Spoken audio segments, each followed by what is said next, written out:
All right, so next is the straight leg raise or the core straight leg raise. What that looks like, you lay flat down with one leg up and one knee out. You have your hands underneath.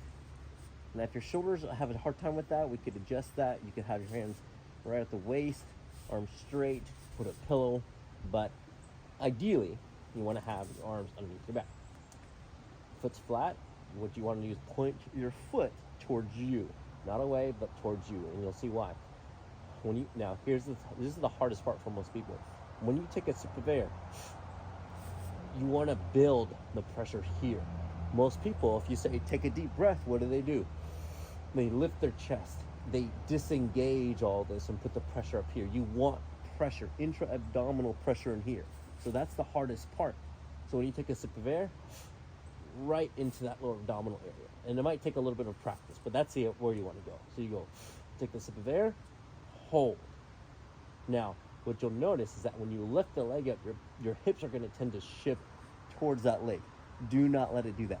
That's the idea of stability, right? To prevent the excessive movement. So you take a sip of air, hold, up, and you should be feeling that right through here. Yes, you may feel some in the quad, and that's a good thing. That's not a bad thing. But the biggest thing at the end of the day is feel this right here. So you're holding it, same concept.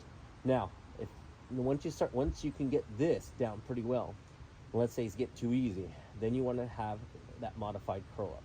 So what it looks like is this. Take a sip of air, lift the foot like you did, but also the head.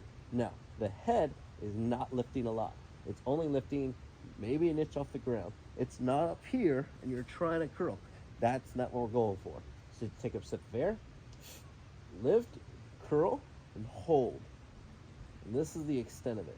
You tuck your chin into your neck, not chin up to chest. Holding for about 15 seconds or so, then you go down. And then you repeat. Take a sip of air, and then up. Now, if you notice, I'm able to talk while I'm doing this, even when I'm shaking a little bit. So if you can't breathe, you're doing way too much. You got to be able to breathe. You got to be able to engage that core without holding your breath. I don't want you passing out while doing this.